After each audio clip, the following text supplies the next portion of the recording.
Hi, my name is Willow, and this is Willow Tunes Connect. I'm here connecting and talking to Helen Jane.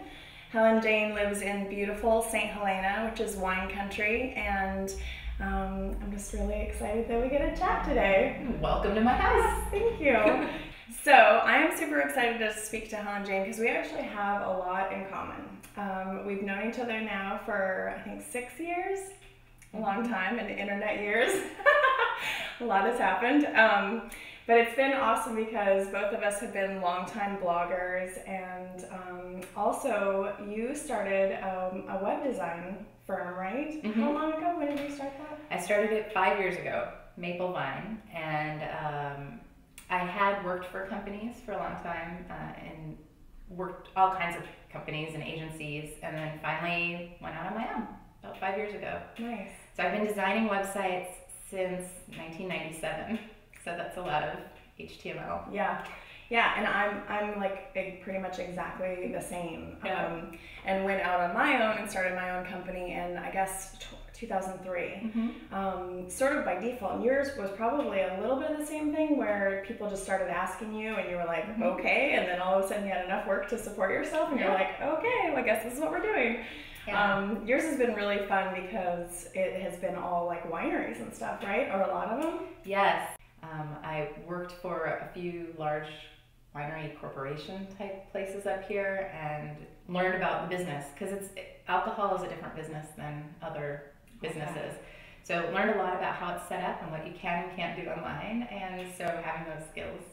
Been designing for wineries ever since. I think actually one of the first years that we hung out at South by Southwest, she had always was like pretty much the go-to hookup for wine sponsors for all the fabulous, and it was true though. Are you kidding me? Like, get a bunch of internet nerds that are going to be like tweeting about how something awesome something is. It was like a perfect partnership for you. Mm-hmm. So yeah, this one year it was, I mean, we've had many years actually. I usually have a bottle of wine in my purse. Yeah. Yeah. That's a good job perk to have.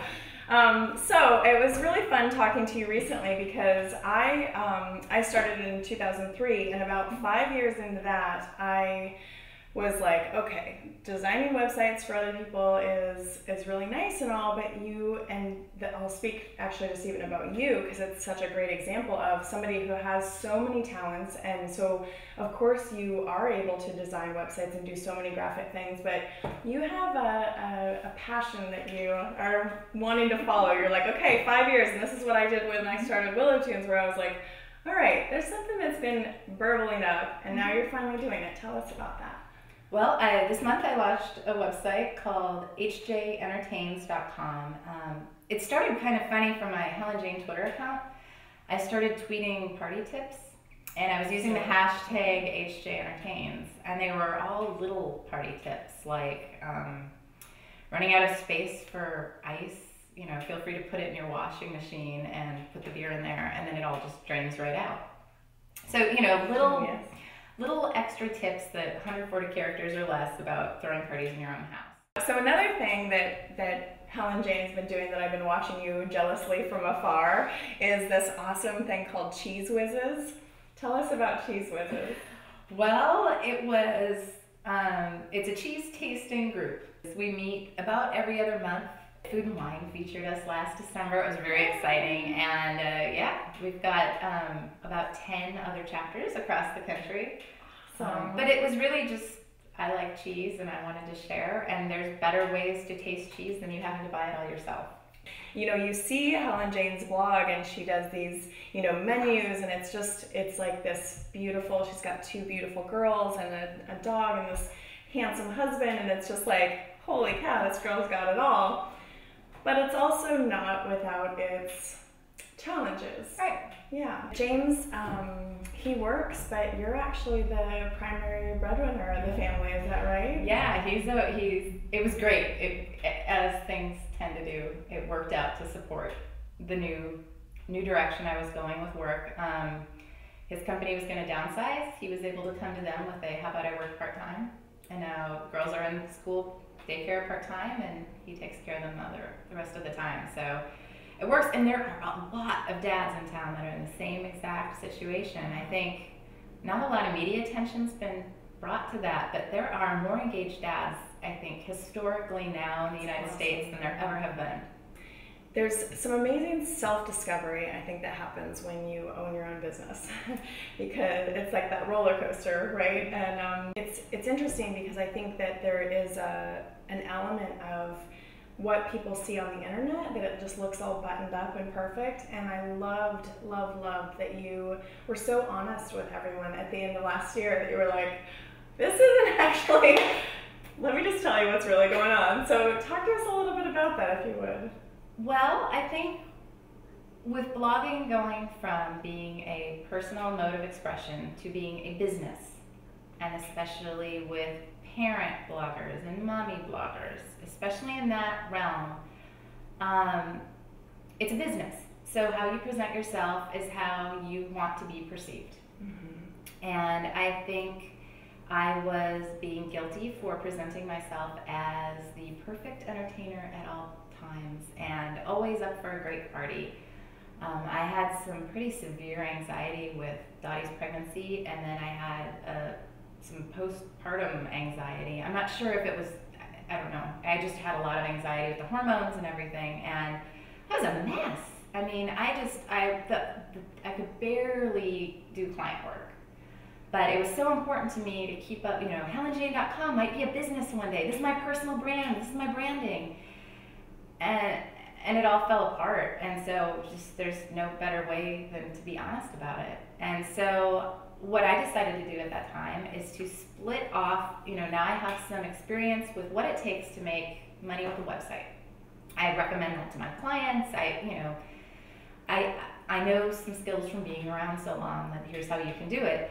So I decided to split my personal blog off from my professional blog, and that solved it for me. So now on HelenJane.com, I can keep writing the way I have been for 12 years, and just write about my life and what's real. And I can't really be worried about how that's going to reflect on my professional life.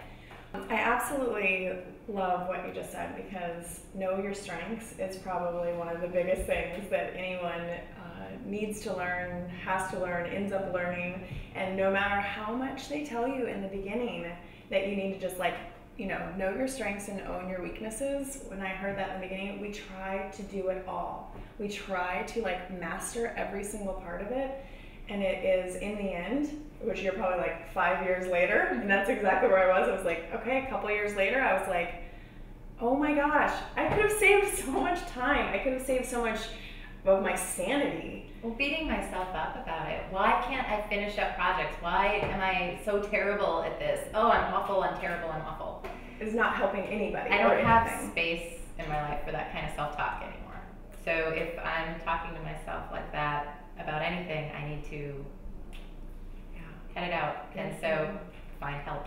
Yeah, a lot of this whole Willow Tunes Connect focus is looking at basically how to have your business sustainably, so that you're not unhealthy, or even saying unhealthy things to yourself, forgetting to eat, eating too much, never exercising, never spending time with your family, all these things that can be so easy to do when you're trying to spin a million plates and run a business and make everyone happy.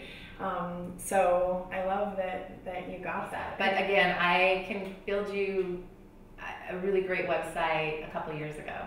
Right. And so to invest the time to really be current, that's something I want to do. I still can. Right. But yeah, when I had babies, it kind of took me off the staying current market. Mm-hmm. Any time I had to be spent executing, not learning. And this is a environment you have to learn to stay ahead in. We were talking about before with that self-discovery. I've spent a lot of time doing that. And what I was at the top of the things I like to do list was drawing. I was not drawing at all. I haven't drawn for 8 years, maybe 10 years. I didn't. And so this was a way that it was it's your favorite thing to do. Why are you not doing it? Totally. Now I have an outlet for that. Or what I call it is that it's sort of when you're doing something you don't want to be doing, and you have that if only. So I call it the if onlys, right? If only I had, I didn't have to work and I had money. what I would do. And I started listening really closely to that list, and it was really easy stuff that I could totally integrate into my life. So why wasn't I doing it? It seemed like this far off, unattainable thing, but when I really listened, it was like, man, I would just want to do yoga every day and paint. So do yoga and paint. Like, really, this isn't hard. Like, I'm not even trying to get to, like, you know, Paris or anything. Like, I just want to do yoga and paint. So, okay, how can I clear some space in my life to do yoga and paint?